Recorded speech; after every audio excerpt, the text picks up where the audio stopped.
ಚೆನ್ನಾಗಿ ಮಾಡಿ ಯಾವ್ದಾದ್ರು ಒಂದು ಥೆರಪಿ ಮಾಡಿದ್ರು ರಿಸಲ್ಟ್ ಸಿಗುತ್ತೆ, 10 ಥೆರಪಿ ಮಾಡಿದ್ರು ಇನ್ನೂ ರಿಸಲ್ಟ್ ಸ್ಪೀಡಾಗಿ ಸಿಗುತ್ತೆ. ಸೊ ಅದಕ್ಕೋಸ್ಕರ ಇಲ್ಲಿ ಹೆಚ್ಚು ಟೈಮ್ ಸ್ಪೆಂಡ್ ಮಾಡಿದ್ರೆ ಹೆಚ್ಚು ರಿಸಲ್ಟ್ ಸಿಗುತ್ತೆ.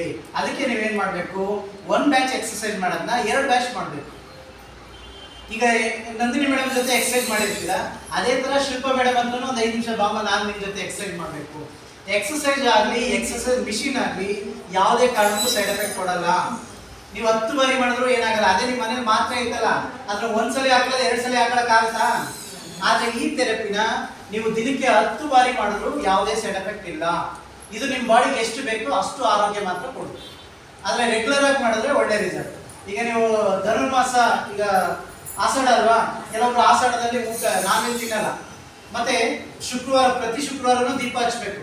ಒಂದ್ ಶುಕ್ರವಾರ ಬೇಡ ಅಂದ್ರೆ ಏನಾಗುತ್ತೆ, ವ್ರತ ಭಂಗ ಆಯ್ತಾ? ಅದೇ ತರ ಈ ಥೆರಪಿ ಕೂಡ ಅಷ್ಟೇ.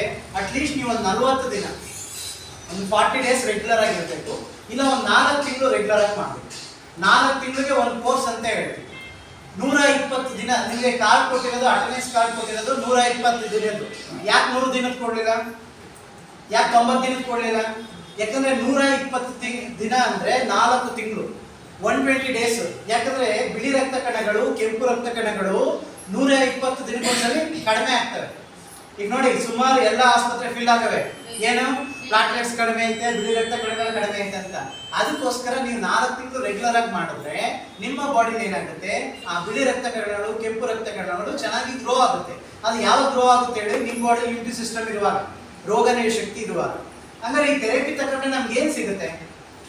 ಇದರಿಂದ FIR ಕಿರಣಗಳು ಸಿಗುತ್ತೆ. ನೀವು ಬಿಸಿ ಅಂತೀರಾ, ಸೈನ್ಸ್ ಅಲ್ಲಿ ವಿಜ್ಞಾನಿಗಳು ನೋಡುವಾಗ FIR ಕಿರಣಗಳು ಅಂತ ಹೇಳ್ತೀವಿ.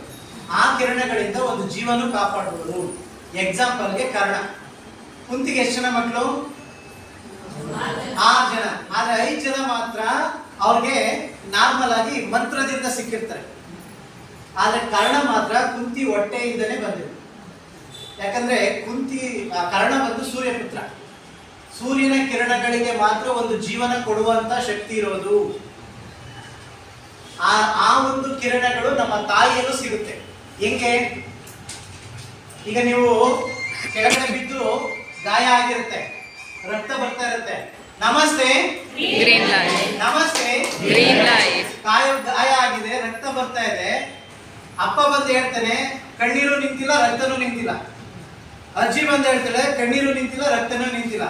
ಅಣ್ಣ ಬಂದು ಗದರ್ಸ್ತಾನೆ, ಯಾಕೆ ಯಾವಾಗ್ಲೂ ಕೈ ಅಂತ ಇದೆಯಾ ಅಂತ. ಆಗ್ಲೂ ರಕ್ತನೂ ನಿಲ್ಲಿಲ್ಲ, ಕಣ್ಣೀರು ನಿಲ್ಲಿಲ್ಲ. ಅದೇ ಅಮ್ಮ ಬರ್ತಾರೆ, ನೀವು ಹೋಗಿ ಹಗ್ ಮಾಡ್ಕೊತೀರಾ, ಅಮ್ಮನಿಗೆ ಗಟ್ಟಿಯಾಗಿ ತಪ್ಕೋತೀರಾ, ಆವಾಗ ರಕ್ತನೂ ನಿಂತೋಯ್ತದೆ, ಕಾಲಲ್ಲಿ ಕಣ್ಣೀರು ನಿಂತೋಯ್ತದೆ. ಯಾಕಂದ್ರೆ ಅಮ್ಮನ ಬಾಡಿ ಬಿಸಿ ಇರುತ್ತೆ. ಆ ಬಿಸಿನೇ ನೀವು ತಗೋತಾ ಇರೋದು. ಇದೇ ಬಿಸಿನ ಕೋಳಿ ಮೊಟ್ಟೆ ಮೇಲೆ ಕುತ್ಕೊಂಡ್ರೆ ಅದು ಮರಿ ಆಗುತ್ತೆ. ಆ ಬಿಸಿನೇ ನೀವು ತಗೋತಾ ಇರೋದು.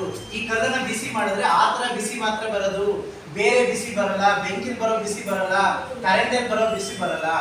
ಹಂಗಾಗಿ ಆ ಬಿಸಿಯಿಂದ ಒಂದು ಜೀವನ ಉಳಿಸ್ಬೋದೇ ಹೊರತು ಯಾವುದೇ ಜೀವನಾಶ ಆಗ್ಲಿ ಅಪಾಯಕಾರಿ ಅಂತೂ ಇಲ್ವೇ. ಆ ತರ ಇದ್ದಿದ್ರೆ ನಮ್ಮ ಮಂಡ್ಯ ಜನ 7 ವರ್ಷದಿಂದ ಸುಮ್ಮನೆ ಬಿಡ್ತಾ ಇದ್ರಾ ಅಲ್ವಾ? ಅದು ಮಧ್ಯದಲ್ಲೇ ಇದ್ದೀವಿ. ಯಾವಾಗ್ಲೂ 20 ದಿನದ ಬೆಳಗ್ಗೆ ಸಂಜೆ ಗಂಟೆ ಡೋರ್ ಓಪನ್ ಇರ್ತದೆ ಅಲ್ವಾ? ಮತ್ತೆ ಇಲ್ಲೂ ಡಾಕ್ಟರ್ಸ್ ಇದ್ದಾರೆ, ಲಾಯರ್ಸ್ ಇದ್ದಾರೆ, ಪೊಲೀಸರು ಉಪಯೋಗಿಸ್ತಾ ಇದ್ದಾರೆ. ಈ ಥೆರಪಿಗಳನ್ನ ಮನೇಲಿ ಉಪಯೋಗಿಸೋರು ಇದ್ದಾರೆ, ಇಲ್ಲಿಗೂ ಬರ್ತಾರೆ. ಹಂಗಾಗಿ ಯಾವುದೇ ಸೈಡ್ ಎಫೆಕ್ಟ್ ಇಲ್ಲ. ನೀವು ರೆಗ್ಯುಲರ್ ಆಗಿ ಮಾಡ್ಕೋಬಹುದು, ಪರ್ಮನೆಂಟ್ ಆಗಿ ಮಾಡ್ಕೋಬಹುದು. ಜೀವನ ಪೂರ್ತಿ ಮಾತ್ರೆನೂ ಬೇಡ, ಯೋಗ ಬೇಡ, ಎಕ್ಸರ್ಸೈಸ್ ಬೇಡ, ಮೆಡಿಕೇಶನ್ ಬೇಡ, ಯಾವುದು ಬೇಡ. ರೆಗ್ಯುಲರ್ ಆಗಿ ಇದೊಂದೇ ಮಾಡಿ. ಸರಿನಾ? ಅರ್ಥ ಆಯ್ತಾ? ಇವಾಗ